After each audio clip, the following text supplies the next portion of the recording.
Saya mengucapkan selamat petang untuk saudara-saudari yang saya kasih dalam Tuhan Yesus Kristus. Sebelum kita memulai kebaktian matahari terbenam pada petang hari ini, saya menghimbau untuk saudara-saudari yang membawa handphone bisa mengecek handphonenya dan mematikan handphonenya agar tidak mengganggu jalannya kebaktian pada sore hari ini. Terima kasih. Kita mulai kebaktian ini dengan memuji Tuhan. Tuhan berada di bait sucinya.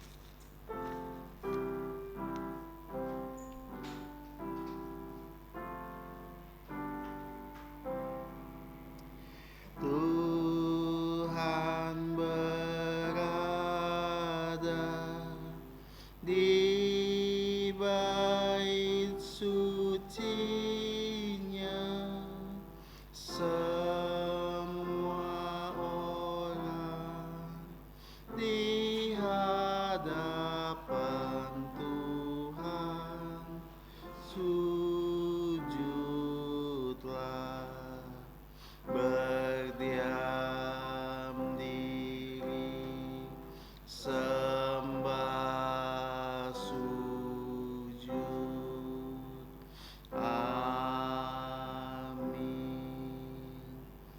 Marilah kita bersatu teduh. Dengarlah firman Tuhan dari 1 Petrus pasal yang kedua ayatnya yang ke-9. Beginilah firman Tuhan. Tetapi kamulah bangsa yang terpilih, imamat yang rajani, bangsa yang kudus, umat kepunyaan Allah sendiri, supaya kamu memberitakan perbuatan-perbuatan yang besar dari Dia yang telah memanggil kamu keluar dari kegelapan kepada terangnya yang ajaib. Amin. Saat teduh selesai, saya mengundang saudara-saudari untuk bangkit berdiri dan kita memuji Tuhan kita dengan pujian nomor 13. Pujian nomor 13. Allah Bapa hadir dalam bait sucinya.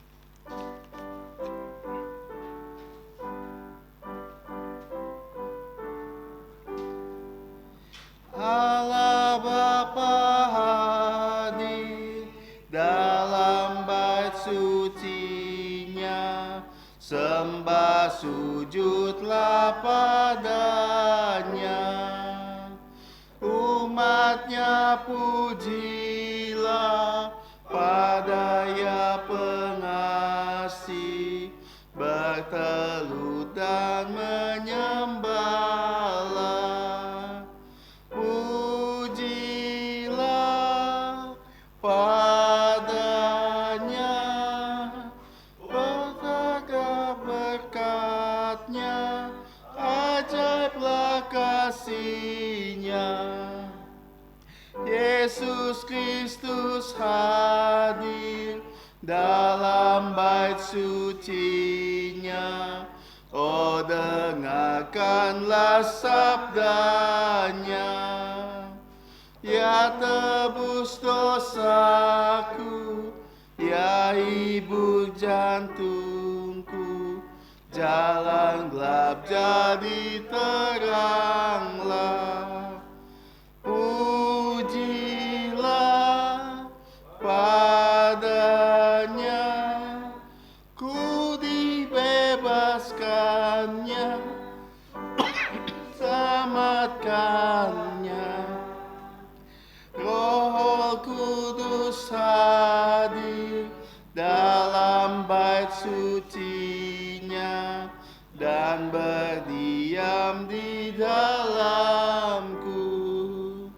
Jadikan jantungku bait-Mu yang kudus, kehendak-Mu pun genaplah. Pujilah padanya dalam bait kudusnya, selamanya puji Dia. Kita tetap berdiri dan kita masuk dalam doa pembukaan. Mari kita berdoa. Tuhan Allah Bapa kami yang bertata kekal di atas kerajaan surga, Bapa dari Tuhan dan Juru Selamat kami, Tuhan kami Yesus Kristus. Bapa, kami sangat bersyukur kepadamu, di mana sebagai umat-umat pilihanmu, anak-anakmu yang kekasih, kau telah izinkan kami hadir di bait-Mu yang kudus. Dan kami percaya Bapa sesuai janji firman-Mu bahwa di mana 2-3 orang berkumpul di dalam nama Tuhan Yesus, Engkau hadir bersama kami untuk menerima segala puji, sembah, dan permohonan doa kami, bahkan setiap pelayanan yang kami lakukan di hadapan-Mu. Bapa, kami ingin menyerahkan kebaktian kami dari awal, pertengahan, hingga akhirnya. Kiranya nama-Mu saja dimuliakan pada petang hari ini. Dan kami ingin juga Engkau menolong setiap kami yang melayani-Mu, sehingga bisa melayani-Mu dengan baik. Jangan lupa juga kami mohon ampun atas dosa pelanggaran kami yang kami lakukan, bukan hanya dari pikiran kami, tapi juga perkataan dan perbuatan kami. Dan melalui darah Tuhan Yesus Kristus menghapuskan segala dosa kami dan melayakan kami ada di hadapan-Mu. Kami menyerahkan semua ini ke dalam tangan-Mu. Kami berdoa hanya di dalam nama Putra-Mu, Tuhan Yesus Kristus, yang telah mengajarkan kami semua doa Bapa kami yang berbunyi. Bapa kami yang di surga, dikuduskanlah nama-Mu, datanglah kerajaan-Mu, jadilah kehendak-Mu di bumi seperti di surga. Berikanlah kami pada hari ini makanan harian kami, dan ampunilah kami akan kesalahan kami, seperti kami juga mengampuni orang yang bersalah kepada kami. Dan janganlah membawa kami ke dalam pencobaan, tapi lepaskanlah kami dari yang jahat. Karena Engkaulah yang punya kerajaan dan kuasa dan kemuliaan sampai selama-lamanya. Amin. Gloria Patria.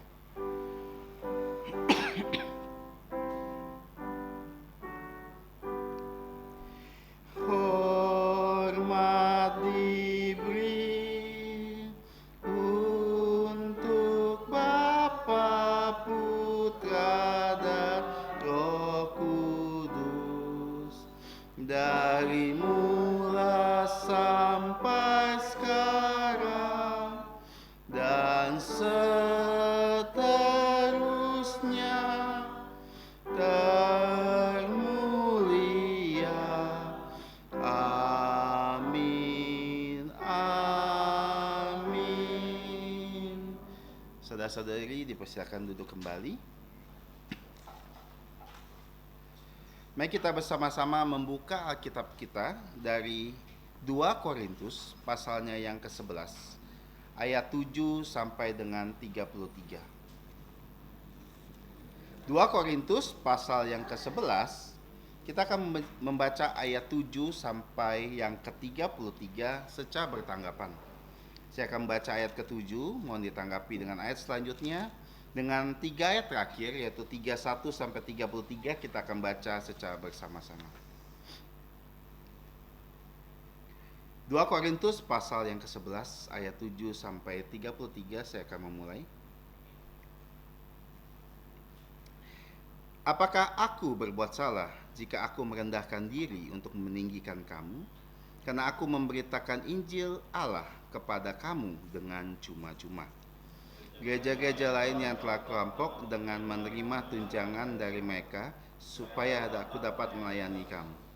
Dan ketika aku dalam kekurangan di tengah-tengah kamu, aku tidak menyusahkan seorang pun, sebab apa yang masih kurang padaku dicukupkan oleh saudara-saudara yang datang dari Makedonia. Dalam segala hal aku menjaga diriku supaya jangan menjadi beban untuk kamu, dan aku akan tetap berbuat demikian. Demi kebenaran Kristus di dalam diriku, aku tegaskan bahwa kemegahanku itu tidak dihiraukan oleh siapapun di daerah-daerah Akhaya. Mengapa tidak? Apakah karena aku tidak mengasihi kamu? Allah mengetahuinya. Tetapi apa yang kulakukan akan tetap kulakukan untuk mencegah mereka yang mencari kesempatan guna menyatakan bahwa mereka sama dengan kami dalam hal yang dapat dimegahkan. Sebab orang-orang itu adalah rasul-rasul palsu, pekerja-pekerja curang yang menyamar sebagai rasul-rasul Kristus. Herankan, sebab iblis pun menyamar sebagai malaikat. Jadi bukanlah suatu hal yang ganjil jika pelayan-pelayannya menyamar sebagai pelayan-pelayan kebenaran. Kesudahan mereka akan setimpal dengan perbuatan mereka. Kulangi lagi, janganlah hendaklah ada yang menganggap aku bodoh. Dan jika kamu juga menganggap demikian, terimalah aku sebagai orang bodoh, supaya aku pun boleh bergegas sedikit. Apa yang aku katakan, aku mengatakannya bukan sebagai seorang yang berkata menurut firman Tuhan, melainkan sebagai seorang bodoh yang berkeyakinan bahwa ia boleh bermegah. Karena banyak orang yang bermegah secara duniawi, aku mau bermegah juga. Sebab kamu suka sabar terhadap orang bodoh, karena kamu begitu bijaksana. Karena kamu sabar jika orang mengabamu, jika orang menghisap kamu, jika orang menguasai kamu, jika orang berlaku angkuh terhadap kamu, jika orang menampar kamu. Dengan sangat malu aku harus mengakui bahwa dalam hal semacam itu kami terlalu lemah. Tetapi jika orang-orang lain berani membanggakan sesuatu, maka aku berkata dalam kebodohan, berani juga. Apakah mereka orang Ibrani? Aku juga orang Ibrani. Apakah mereka orang Israel? Aku juga orang Israel. Apakah mereka keturunan Abraham? Aku juga keturunan Abraham. Apakah mereka pelayan Kristus? Aku berkata seperti orang gila. Aku lebih lagi. Aku lebih banyak berjeri lelah, lebih sering dalam penjara, didera di luar batas, kerap kali dalam bahaya maut. 5 kali aku disesa orang Yahudi, setiap kali 40 kurang 1 pukulan. 3 kali aku didera, 1 kali aku dilempari dengan batu. 3 kali mengalami karam kapal, sehari semalam aku terkatung-katung di tengah laut. Dalam perjalananku aku sering diancam bahaya banjir dan bahaya penyamun. Bahaya dari pihak orang-orang Yahudi dan dari pihak orang-orang bukan Yahudi. Bahaya di kota, bahaya di padang gurun, bahaya di tengah laut, dan bahaya dari pihak saudara-saudara palsu. Aku banyak berjeri lelah dan bekerja berat. Kerap kali aku tidak tidur. Aku lapar dan dahaga. Kerap kali aku berpuasa, kedinginan, dan tanpa pakaian. Dan dengan tidak menyebut banyak hal lain lagi, urusanku sehari-hari yaitu untuk memelihara semua gereja-gereja. Jika ada orang yang merasa lemah, tidakkah aku turut merasa lemah? Jika ada orang yang tersandung, tidakkah hatiku hancur oleh duka cita? Jika aku harus bermegah, maka aku akan bermegah atas kelemahanku sama-sama. Allah, yaitu Bapa dari Yesus Tuhan kita, yang terpuji sampai selama-lamanya, tahu bahwa aku tidak berdusta. Dari Damsyik, wali negeri Raja Aretas menyuruh mengawal kota orang-orang Damsyik untuk menangkap aku. Tetapi dalam sebuah keranjang aku diturunkan dalam sebuah tingkap di luar tembok kota, dan demikian aku terluput dari tangannya. Amin. Kita bersyukur atas pembacaan firman Tuhan. Kiranya Tuhan memberkati kita yang membaca, merenungkan, melakukan, dan mewartakan firman-Nya. Kita akan memuji Tuhan dengan pujian 152. Pujian nomor 152, dekat pelukan Allah.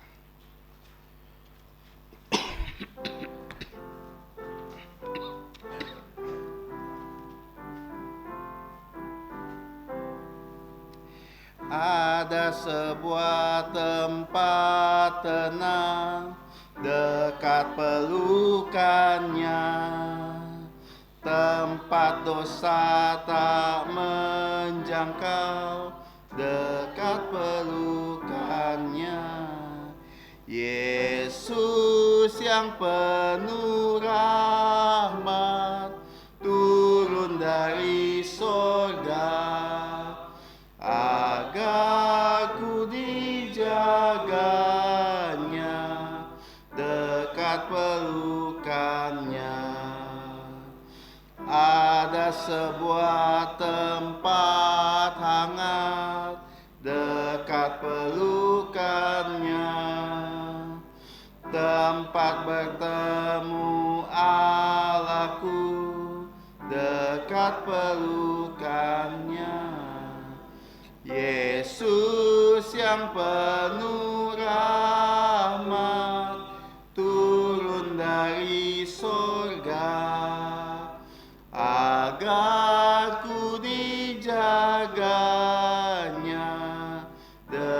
dekat pelukannya. Ada sebuah tempat bebas dekat pelukannya, tempat penuh sukacita dekat pelukannya. Yesus yang penuh rahmat turun dari sorga agar ku dijaganya dekat pelukannya. Amin. Kita akan menghafalkan ayat hafalan kita yang terdapat di buletin gereja di bagian kotak tengah. Kita akan menghafal sebanyak 3 kali. Ini dari 1 Petrus pasal 4 ayat yang ke-10.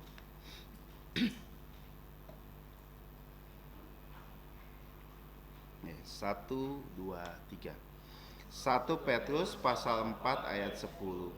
Layanilah seorang akan yang lain sesuai dengan karunia yang telah diperoleh tiap-tiap orang sebagai pengurus yang baik dari kasih karunia Allah.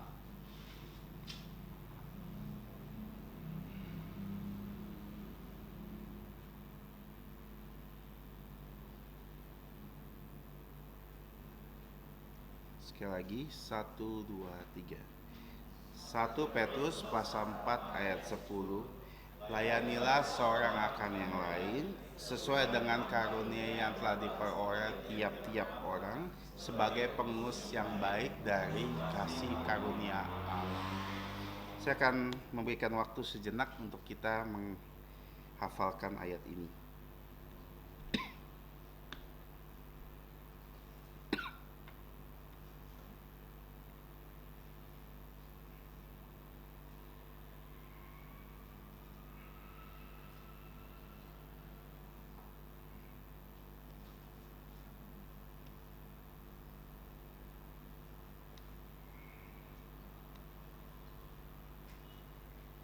Kita coba ya.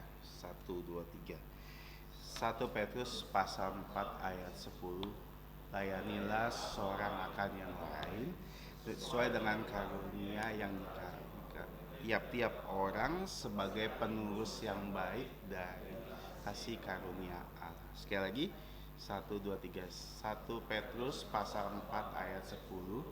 Layanilah seorang akan yang lain sesuai dengan karunia yang telah diperoleh tiap-tiap orang sebagai pengurus yang baik dari kasih karunia Allah.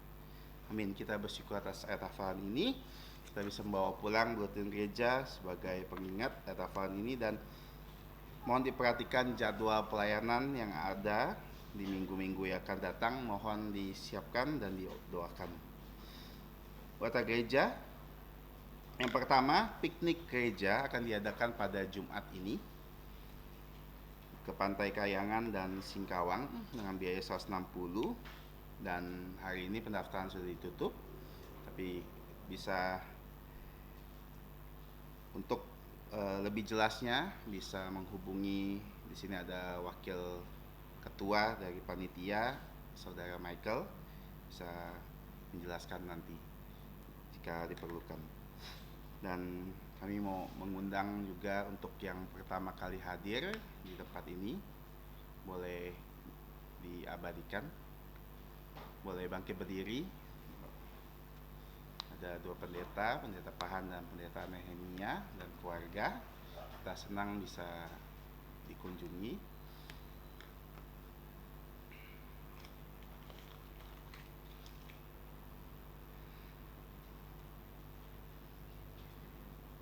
Terima kasih.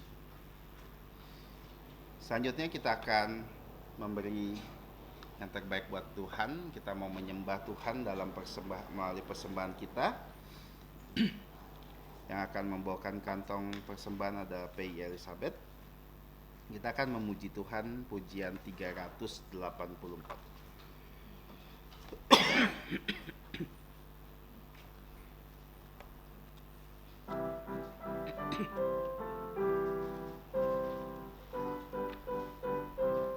184. Turunkan hujan berkat-Mu, kebangunan Roh Kudus. Ini janjinya kasih-Mu yang sejukkan jantungku. Hujan berkat-Mu, turun hujan berkat-Mu. Tetesan berkat-Ku terima, hujan berkat-Ku rindu. Turunkan hujan berkat-Mu, diturunkan Roh Kudus. Gunung lembah disejukkan oleh hujan berkat-Mu. Hujan berkat-Mu, turun hujan berkat-Mu. Tetesan berkat-Ku terima, hujan berkat-Ku rindu. Turunkan hujan berkat-Mu, janji-Mu pun genaplah. Firman-Mu yang sungguh indah menyegarkan jantungku. Hujan berkat-Mu, turun hujan berkat-Mu.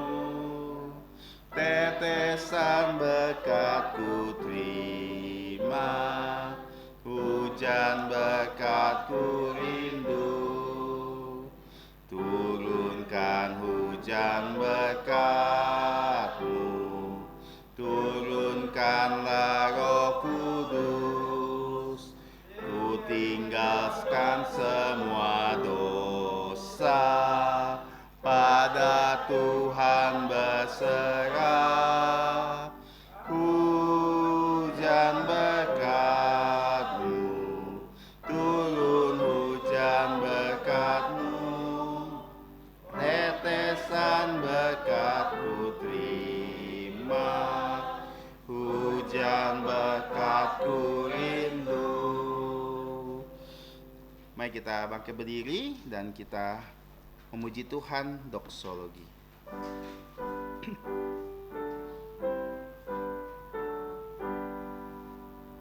Puji Allah sumber berkat, puji Dia semua ciptaannya, puji Dia para malaikat, Bapa, Putra dan Roh Kudus. Amin. Sekali lagi mari kita berdoa. Tuhan Allah Bapa kami yang di surga, Bapa sumber berkat kami yang memberkati kami secara berkelimpahan, bukan hanya berkat-berkat jasmani tapi juga berkat-berkat rohani. Kami datang lagi kepadamu dengan penuh sukacita karena Engkau telah memberkati dan telah memimpin jalannya kebaktian sampai pertengahan ini, di mana di sini kami mendapatkan kesempatan untuk memberikan persembahan, memberikan yang terbaik dan bentuk persembahan dan perpuluhan kami di hadapan-Mu. Kami mohon Kau menerima persembahan kami dan Kau yang pakai persembahan kami sesuai dengan rencana-Mu untuk memperlebar kerajaan-Mu di tempat ini. Kami juga berdoa kiranya Engkau yang memberkati setiap tangan-tangan yang memberikan persembahan ini dengan penuh sukacita dan penuh kerelaan. Bahkan kami berdoa juga untuk anak-anak yang telah memberikan persembahannya berdasarkan uang dari orang tua mereka. Kami berdoa semoga orang tua mereka bisa percaya Tuhan Yesus. Kami menyerahkan semuanya ke dalam tangan-Mu dan juga memohon ampun atas dosa pelanggaran kami. Kami berdoa dan bersyukur di dalam nama Tuhan Yesus Kristus. Amin. Saudara-saudari dipersilakan duduk. Yang anak-anak sekolah minggu bisa menuju kelasnya.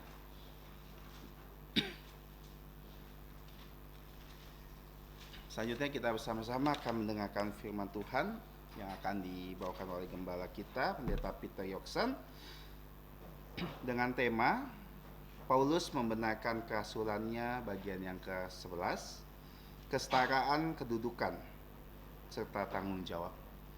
Untuk itu kepada hambanya dipersilakan.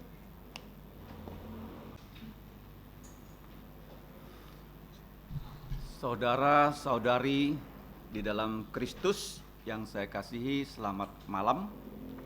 Sebelum kita merenungkan firman Tuhan, sebaiknya kita membaca 2 Korintus 11 ayat 28-29 seperti yang sudah saya cetak di naskah khotbah pada malam hari ini. 2 Korintus 11 ayat 28 sampai 29. Demikian bunyi firman Tuhan. Selain hal-hal yang dari luar itu, apa yang ditumpukkan kepadaku setiap hari, yaitu pemeliharaan atas semua gereja. Jika ada orang merasa lemah, tidakkah aku turut merasa lemah? Jika ada orang tersandung, tidakkah jantungku, hatiku hancur oleh duka cita? Mari kita berdoa. Bapa di sorga, firman-Mu sudah Engkau izinkan untuk kami baca. Tetapi tanpa bantuan Roh-Mu yang kudus, tidaklah mungkin kami manusia yang terbatas bisa memahami firman-Mu yang tidak terbatas. Karena itu, kami mohon Engkau berbelas kasihan menolong kami, mengampuni dosa kami sehingga mata rohani kami menjadi terang untuk melihat keajaiban firman-Mu. Jadikanlah kami pelajar firman, pendengar firman, pelaku dan pewarta firman, supaya nama Yesus lebih tersebar, lebih diterima di seluruh muka bumi untuk kemuliaan nama-Mu. Dengarkan doa kami ya Bapa, dalam nama Tuhan Yesus Kristus kami bersyukur dan berdoa. Amin. Nah, kita hanya akan belajar dari 2 ayat yang pendek, yaitu 2 Korintus 11 ayat yang ke-28, 29. Nah, kalau kita simak ya, sebenarnya 2 Korintus 11 mulai dari ayat 22 sampai 33 itu berbicara tentang perjuangan Rasul Paulus dalam melayani. Sangat gampang diingat ya. 2 Korintus 11 22 sampai 33. Nah, di situ dicantumkan betapa hebatnya ya pergumulan Rasul Paulus. Selain Yesus, tidak ada lagi pergumulan seorang pelayan Yesus yang lebih hebat daripada Rasul Paulus yang ditulis di dalam Alkitab. Ya, kalau kita membaca 4 Injil, itu bagaimana Yesus itu melayani dengan begitu susah payah. Tetapi Paulus juga dia dipakai Roh Kudus untuk menuliskan dari kitab 2 Korintus tentang daftar-daftar perjuangannya, yang harus mempertaruhkan nyawa di luar gereja, di dalam gereja, waktu dia pergi mengabarkan Injil, waktu dia melayani dalam gereja, begitu banyak saudara palsu, kemudian rasul-rasul palsu, sehingga di situ ada list yang sangat terinci tentang penderitaan yang Paulus alami. Kalau dibandingkan ya penderitaan kita zaman sekarang, wah itu kecil sekali penderitaan kita. Kita melayani Yesus, nggak pernah ya kita menumpahkan darah seperti Paulus. Nah, kalau kamu lihat di situ, saya sudah list, dia berkata dia bekerja lebih keras daripada yang lain. Di penjara, pernah di Kaisaria, di Roma, kemudian terakhir dia di penjara sebelum dia dieksekusi, dicambuk, bahaya, kemudian cambukan orang Yahudi 5 kali. Kalau setiap kali dicambuk itu 40 kurang 1 pukulan, kamu hitung sendiri. Tubuhnya Paulus itu penuh dengan bagaimana? Yang namanya bekas-bekas luka. Kemudian kalau kita lihat lagi, dipukul dengan tongkat. Kemudian pernah dilempari batu ketika dia pergi ke Listra. Bahkan dianggap dia sudah mati oleh orang yang melempari dia dengan batu. Akhirnya dia bangkit dan dia melayani kembali. Kemudian kapal kalam, dia tulis ada 3 kali, terkatung-katung, ya di tengah laut, bahaya banjir. Nah, di Pontianak kan banjir nggak gitu berat ya, tetapi kalau kita lihat ya banjir yang melanda di Sumatera kemarin kan, begitu hebat. Bahaya penyamun, bahaya orang Yahudi, bahaya orang tak bersunat, bahaya di kota, di padang gurun, bahaya di tengah laut, bahaya dari saudara-saudara palsu. Nah, kemudian dia menyatakan dia bekerja tanpa mengenal lelah, sering tidak tidur, lapar, haus, sering berpuasa, kedinginan, tanpa pakaian, dan seterusnya. Tetapi kalau kita lihat ya, Paulus itu kemanapun dia pergi, dia selalu punya pikiran untuk mengabarkan Yesus kepada orang yang belum percaya. Kemanapun dia pergi loh. Tidak ada ceritanya, cerita-cerita yang lain dari Rasul Paulus. Nah, kalau kita lihat ya, dari penulis perjanjian baru, itu sekitar 8 orang ya. Paulus ini menulis surat, 14 surat kalau kita masukkan surat Ibrani. 13 surat yang dia cantumkan namanya. Ibrani dia tidak cantumkan karena dia tidak mau orang Yahudi alergi dengan dia. Nah, kalau kita lihat ya, waktu dia berada di Antioquia Efesus, dia menulis surat Galatia. Paham ya? Jadi dia tidak berada di gereja waktu dia menulis surat. Waktu dia berada di Korintus 1,5 tahun, dia menulis 1-2 Tesalonika. Padahal jarak Tesalonika dengan Korintus itu sebenarnya tidak terlalu jauh. Tapi zaman dahulu kan tidak ada alat komunikasi yang lebih bagus daripada surat. Kemudian ketika dia berada di Efesus selama berapa lama? 3 tahun hampir ya. Dia menulis 1 Korintus. Kemudian dia bergerak lagi ke Filipi. Nah, surat yang tadi kita baca 2 Korintus. Kita tahu ya, dia menulis 3 kali ke kota Korintus. Tapi 2 suratnya ada di Alkitab, 1 suratnya tidak ada. Yang sangat keras, tidak ada. Kemudian waktu dia berada di kota Korintus juga, dalam waktu hampir 2 tahun, dia menulis surat ke kota Roma.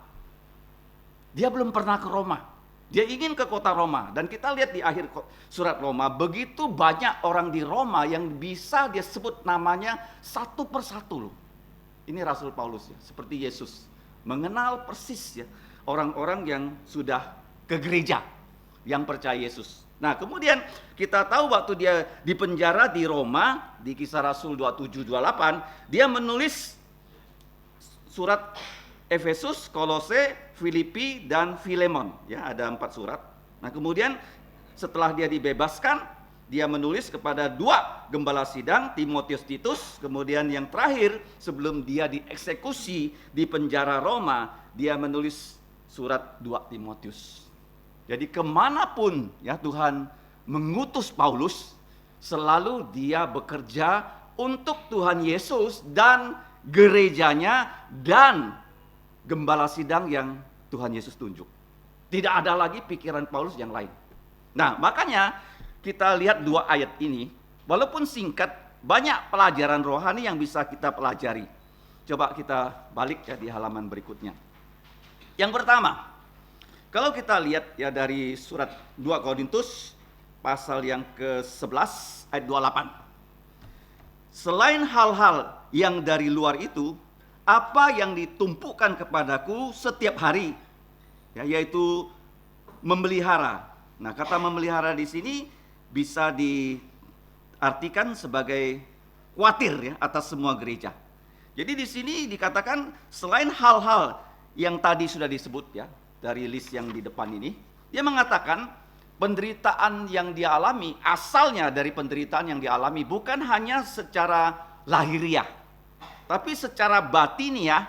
Nah, penderitaan dari dalam itu menunjukkan Paulus itu mengalami penumpukan problem demi problem karena melayani. Jadi penderitaan orang yang melayani bisa secara eksternal ya, datang dari luar, tapi secara internal karena dia melihat masalah di dalam gereja Korintus yang begitu berat. Ada orang yang tidak mau ya berkelompok dengan kelompok lain. Ada orang yang berjinah di gereja. Kemudian ada orang di gereja yang bertanding, siapa yang lebih hebat karunia rohaninya. Jadi gereja Korintus itu dikatakan sebagai gereja yang paling kacau di perjanjian baru. Tapi dia masih memanggil mereka sebagai orang-orang kudus. Karena dia tahu persis ya, walaupun begitu banyak ya penderitaan gereja dan dirinya, ada banyak kesempatan yang Tuhan mau ya dilaksanakan oleh dirinya dan para hamba-hamba yang melayani bersama dia. Yang kedua, kamu lihat ya, kata beban yang makin bertambah, ya pernah saya singgung pada khotbah yang lalu, itu ditumpuk oleh Tuhan kalau kita baca setiap hari loh. Artinya setiap hari beban pelayanan dari seorang hamba Tuhan tidak boleh kita anggap akan berkurang. Justru beban pelayanan makin hari makin berat. Jangan orang mengatakan, oh dulu saya melayani masih susah karena baru merintis. Tapi setelah itu kita mengharapkan kita mau santai. Setelah kita bekerja sekian lama, ya banyak orang yang ikut melayani. Justru tidak. Paulus mengatakan bebannya itu ditambahkan ya, setiap hari ditimbun.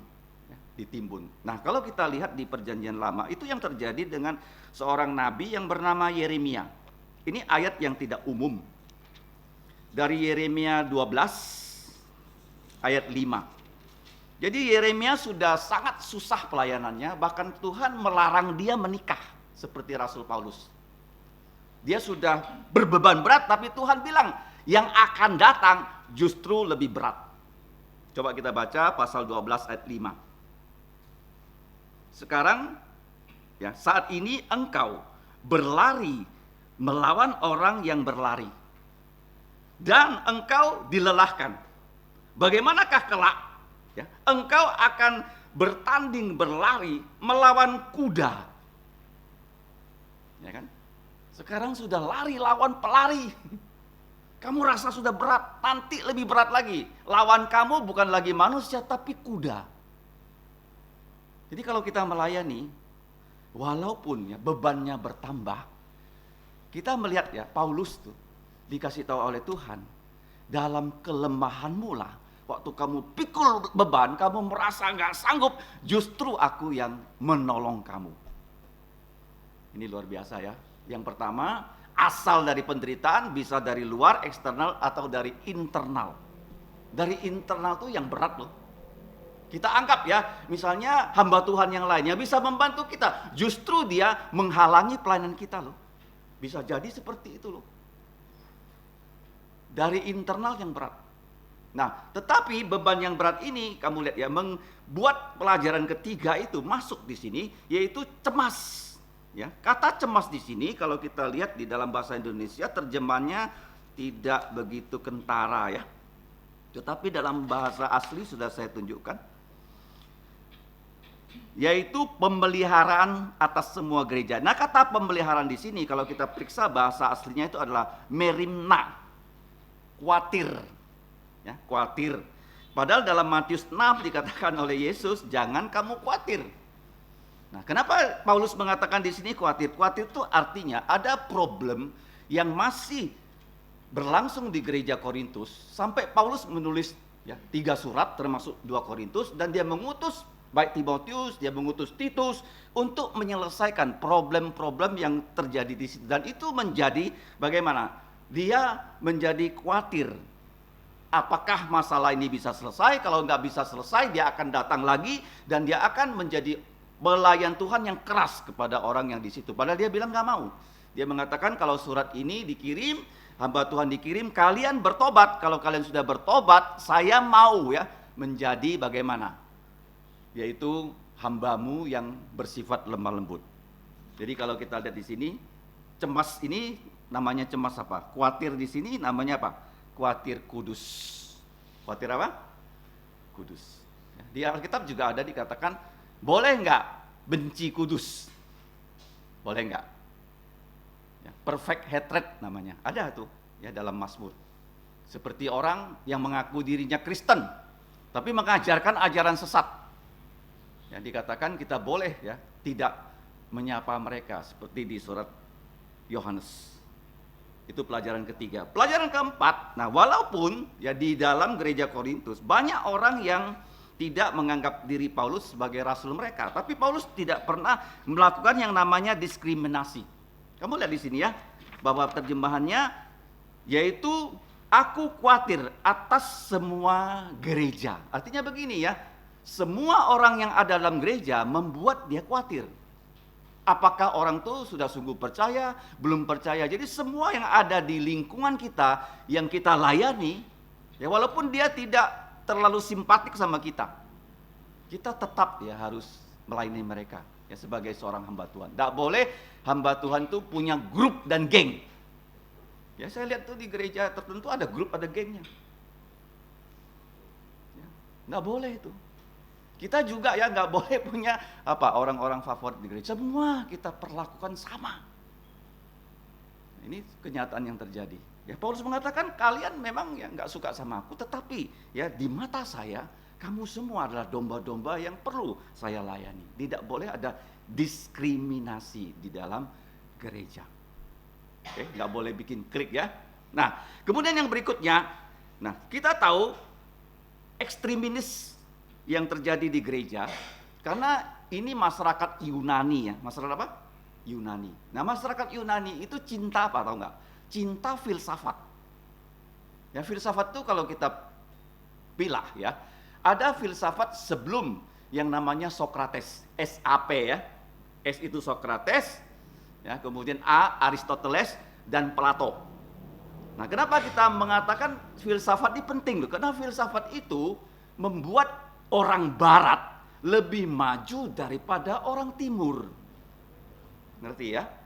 Kita lihat buktinya apa? Buktinya ada seorang yang bernama Alexander. Kenapa dia bisa menguasai dunia? Karena dia belajar filsafat dari SAP, Sokrates, Aristoteles, dan Plato.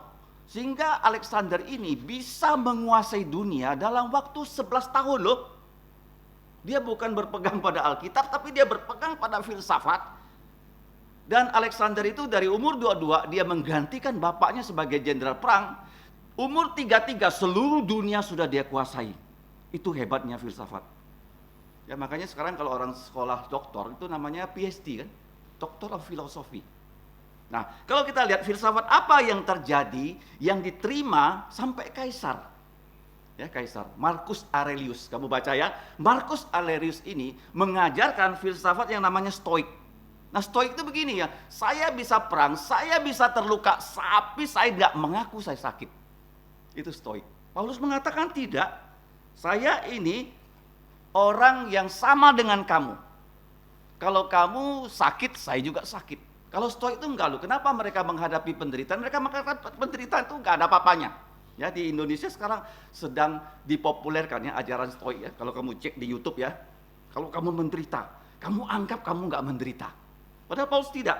Dia mengatakan apa? Jika ada orang lemah, tidakkah aku turut lemah? Jika ada orang tersandung, kena skandal, tidakkah ya jantungku hancur oleh duka cita? Jadi dia tidak pernah menyembunyikan bahwa dirinya juga adalah seorang yang fragil. Bahkan dia mengatakan, aku melayani dengan bercucuran air mata. Dia bukan seorang hamba Tuhan yang kebal atas rasa sakit. Ya biasanya hamba Tuhan yang sudah di atas tuh ya, kita nggak lihat ya kelemahannya itu apa, khotbahnya hebat, jemaatnya banyak dan seterusnya. Kita nggak doakan dia untuk apa, karena dia sudah di atas ya di Menara Gading. Itu yang kita tahu. Paulus mengatakan dia bukan orang demikian. Nah kemudian yang keenam pelajarannya kalau kita lihat ya, Yesus sendiri pun menunjukkan dirinya waktu dia bergumul di Taman Getsemani. Ya dia mengatakan dia sudah hampir seperti orang mati. Darahnya keluar, ya, merupakan keringat dia. Dan dia berdoakan 3 kali. Jikalau mungkin cawan ini berlalu, jadilah, tetapi bukan kehendakku, tetapi kehendakmu yang jadi. 3 kali dia berdoa. Nah Paulus juga seperti Yesus. Dia mengatakan bahwa gereja itu, fitur dari gereja itu bukan organisasi. Ingat ya, kita seringkali ya melihat gereja sebagai organisasi. Ya, ada penatuannya, ada gembalanya, ada para diakennya, ya, kemudian ada pengurus. Sebenarnya gereja itu bukan organisasi, tapi gereja itu adalah apa? Organik. Tubuh Kristus kan? Kalau tangan sakit pasti dirasakan oleh yang lain. Paham ya? Maka dikatakan jika ada orang lemah, tidakkah aku lemah? Ini prinsip ya, kita semua adalah satu dalam tubuh Kristus. Memang ada yang jadi tangan, ada yang jadi kaki, ya sehingga kalau di gereja ada yang sakit, langsung ya kita menerima beritanya dan kita kunjungi, kita doakan. langsung itu. Bahkan sebagai hamba Tuhan tengah malam pun ya dikontak ya oleh anggota gereja, tolong saya ya antarkan rumah sakit, jam 3 pagi pun kita antar ya. Jadi hamba Tuhan standby 24 jam ya, lebih daripada seorang dokter. Nah, kita lihat di sini Paulus mengatakan kalau ada yang sakit, saya sakit. Jadi sakit ini bisa berbentuk fisik, tapi yang lebih parah itu adalah dia galau. Ya, galau di sini kamu lihat ya. Kalau ada orang tersandung ya, bahasa tersandung sini bahasa yang di dalam bahasa aslinya itu kena skandal. Kenapa? Ini yang susah loh di gereja kalau ada yang kena skandal. Bagaimana membuat dia bertobat? Yang itu yang pertama ya. Yang kedua, bagaimana merestorasi dia? Itu yang susah. Misalnya ya, di gereja seandainya ada keluarga yang tidak setia. Kalau dia tidak setia, bagaimana kita melayani dia? Tujuannya kita ingin dia bertobat. Paham ya? Seperti Raja Daud.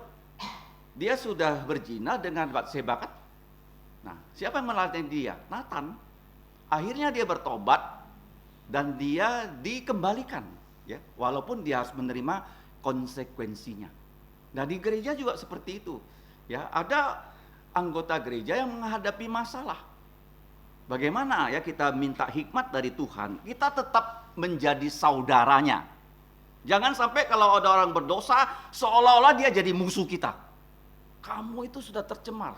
Saya ini kudus. Kalau saya masih berhubungan dengan kamu, nah saya bisa tercemar. Jangan seperti itu ya. Jadi yang sulit ya dalam gereja justru membawa orang yang pernah jatuh kembali ke dalam persaudaraan kekristenan. Seperti siapa? Petrus kan? 3 kali dia menyangkal Yesus, tapi Yesus datang pada dia, bertanya pada dia, Petrus, apakah engkau mengasihi aku lebih daripada semua ini? Petrus bilang, ya Tuhan, aku mengasihi engkau, engkau tahu. Terus Tuhan Yesus bilang apa? Gembalakan domba-domba kecilku. Ya kan? Dikasih tugas lagi kan? Dia nggak bilang, Petrus, kamu sudah menyangkalku 3 kali. Kamu turun pangkat. Nggak boleh lagi menjadi gembala. Nggak, 3 kali. Jadi ini kita berdoa ya. Supaya ya siapapun ya yang terkena problem, kita berdoa, Tuhan pertama membuat dia bertobat. Itu yang paling penting loh.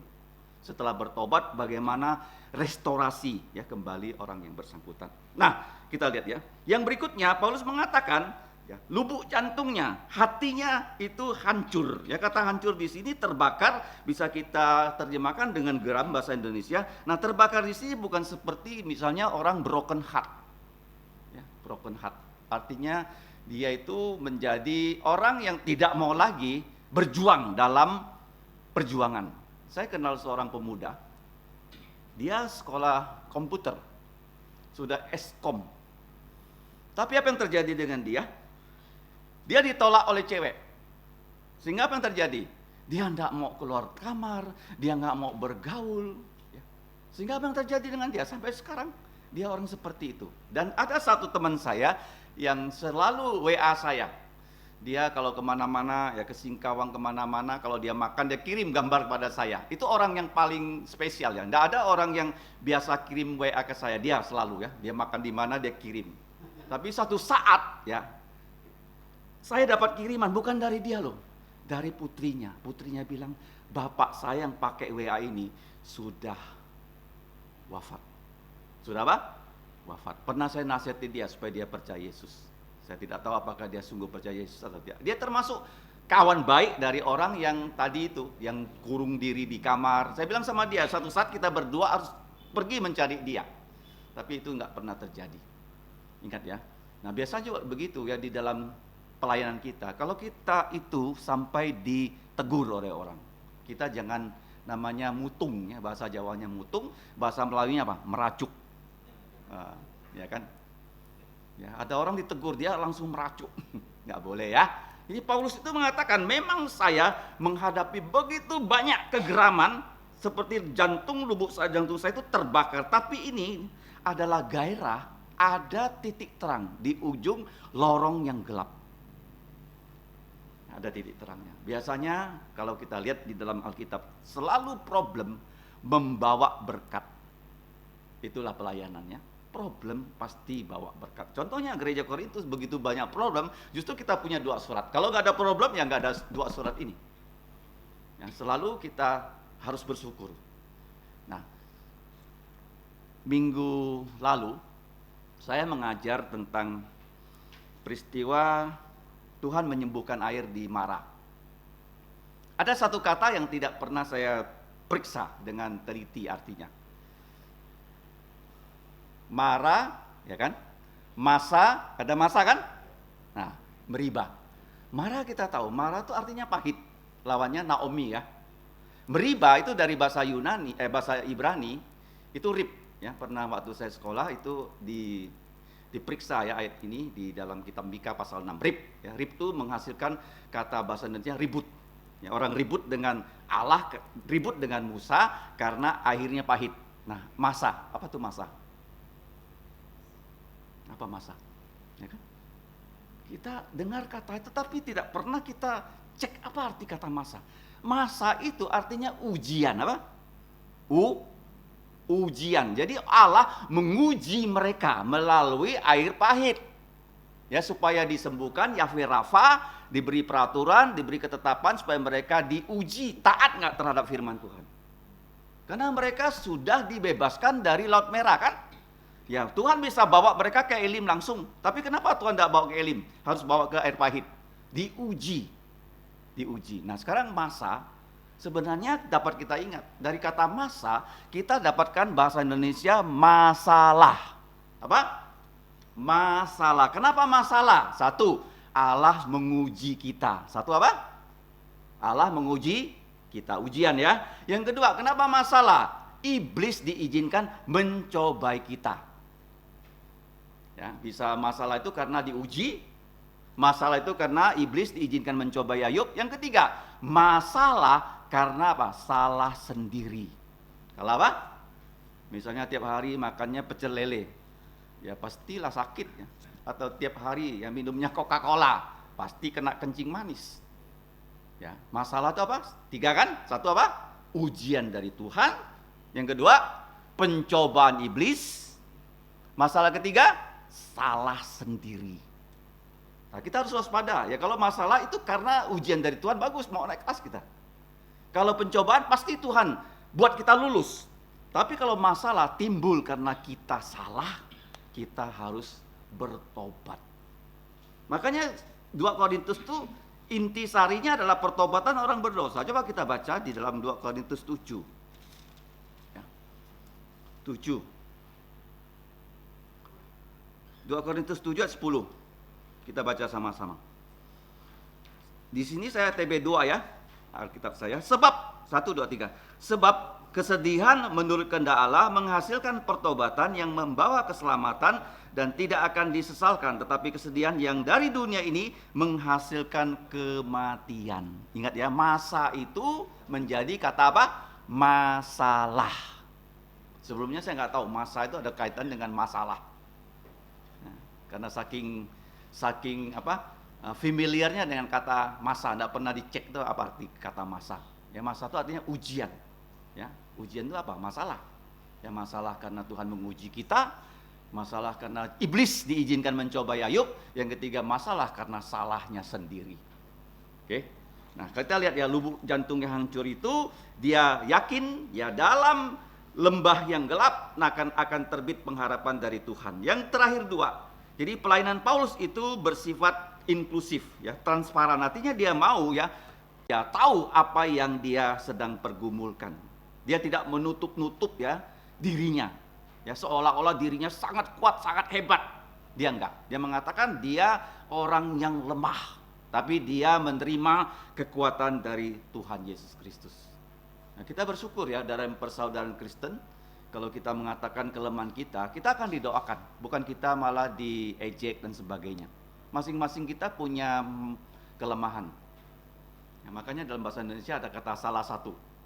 Ya, kalau saya salah 1, salah 2, salah 3. Ya, salah 3 juga ada kan, kota salah 3. Ya, kalau dari salah 3 jadi salah 1 saja. Ya, jangan tuh salahnya tambah-tambah terus. Ya, kita mau kita dikuatkan ya oleh satu kelompok keluarga yang mencintai kita, yang ingin kita maju. Yang terakhir, ingat ya, semua ini adalah jalan salib Kristus, merupakan model pelayanan. Penderitaan Yesus Kristus itulah yang menjadi suri teladannya Rasul Paulus. Ingat ya, kalau kita terus membaca Injil Yesus, kita tahu ya, Yesus dari sejak dia berada di kandungan Maria, ya, dia sudah merupakan orang yang miskin. Terus melayani, ditolak, bahkan ya, dia mati disalib, dia masih juga ditolak.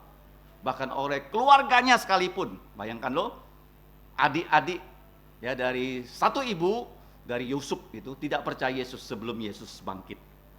Jadi kita siap-siap saja ya menjadi orang yang terus melayani, karena ada 10 hal di sini. Yang pertama, asal dari penderitaan bisa dari luar, itu lebih gampang ditangani. Yang dari dalam itu yang susah ditangani. Kemudian beban pelayanan bukannya berkurang, tetapi malah bertambah. Ya, karena Yeremia dikatakan, kamu sekarang lari lawan manusia, nanti kamu akan siap-siap lari lawan kuda. Membuat kita melayani, kita boleh cemas, khawatir. Ya, bukan tidak boleh khawatir untuk pelayanan kita, tapi kita serahkan segala kekhawatiran kita, beban kita kepada Tuhan. Ya, dalam melayani tidak boleh ada diskriminasi. Ya, walaupun ada orang yang tidak terlalu berpihak pada kita, tetap kita anggap mereka adalah saudara-saudari dalam Yesus yang perlu kita layani. Jangan lupa di gereja Korintus, di negara pada saat itu Roma dan Yunani, beredar filsafat stoik, ya, yang tidak menganggap ya penderitaan itu sebagai penderitaan. Mereka anggap kebal, tapi tidak ya. Kita tahu penderitaan itu memang Tuhan izinkan supaya kita bisa terus bergantung pada Yesus. Dan ingat ya, fitur gereja bukan organisasi tapi organik. Kalau ada yang tersandung, kita galau sampai lubuk jantung kita tuh geram terbakar. Tapi bukan mutung, bukan merajuk, tapi kita tahu dalam setiap masalah ada titik terangnya dari Tuhan Yesus. Jadi kita tahu ya, pelayanan kita itu harus bersifat transparan, dan semua ini meniru Yesus yang jalan salibnya seperti yang dijalani oleh Rasul Paulus. Ya, kalau kita pergi ke Yerusalem, orang Katolik paling senang ya, ada posnya, Yesus jatuh di sini, Yesus jatuh di situ, itu yang mereka karang-karang. Ya, kalau kita lihat ya, mereka sebut sebagai Via Dolorosa, yang jalan salib. Mereka ada posnya, di sini Yesus jatuh, apa yang terjadi. Itu saya rasa nggak seperti itu ya. Tapi yang jelas ya, Tuhan Yesus ya, dan Paulus adalah dua tokoh yang perlu kita ikuti keteladanan mereka, supaya pelayanan kita ya, bisa memuliakan Tuhan. Jadi di sini kita sudah belajar, kita diterima ya pelayanan, kita harus bertanggung jawab atas pelayanan yang Tuhan percaya kepada kita. Mari kita berdoa. Bapa di sorga, kami datang berterima kasih untuk firman-Mu yang dapat kami pelajari. Kiranya Engkau menolong kami menjadi orang yang selalu mengikuti teladan Yesus, walaupun sebagai hamba Tuhan yang menderita, tapi kekuatan dari Engkau melalui firman-Mu, pertolongan Roh Kudus selalu kami dapatkan. Ya Bapa, pimpinlah hidup kami untuk menjadi orang Kristen yang baik, untuk memuliakan nama-Mu. Ampunilah dosa kami, dengarkan doa kami, dalam nama Tuhan Yesus kami bersyukur dan berdoa. Amin. Pujian kita yang terakhir kita nyanyikan dengan berdiri, 174, pandanglah pada Yesus, 174.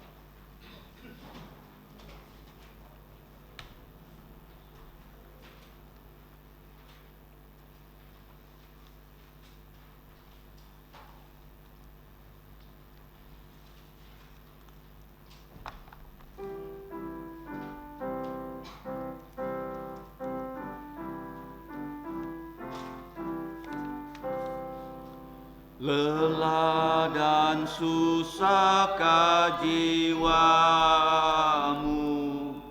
serta gelap gulitakkah? Pandanglah terus juru selamatmu, hidupmu kan bahagialah.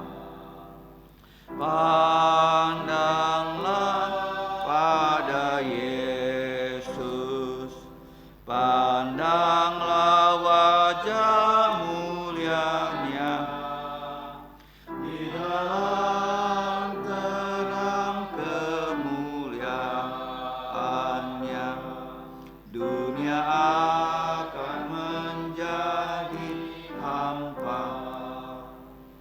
dari maut ke hidup yang kekal.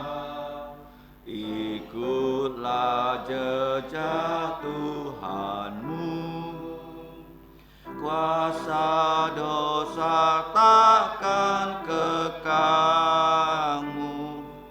Kau dapat mengalahkannya. Pandanglah pada Yesus, pandanglah wajah mulianya, di dalam terang kemuliaannya dunia akan menjadi hampa. Janjinya tak pernah berubah, bila bersandar padanya, cepatlah katakan Injilnya, bawa pulang domba sesat.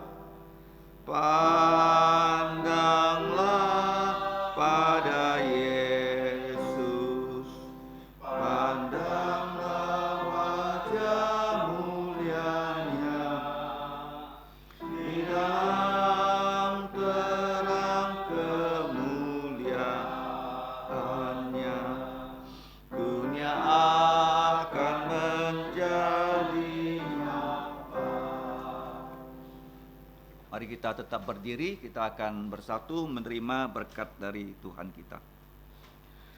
Dan untuk Dia yang berkuasa menjaga kamu supaya jangan tersandung, bahkan membawa kamu tanpa celah di hadapan kemuliaannya dengan sukacita besar. Untuk Allah Esa bijaksana, juru selamat kita, adalah kemuliaan dan keagungan, kekuatan dan kekuasaan dari sekarang sampai selama-lamanya. Amin.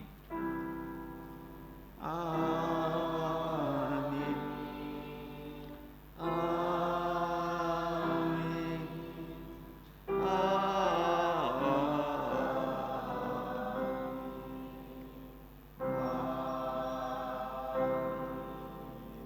Silakan duduk, doa teduh. Tuhanmu memberkatimu dan melindungimu.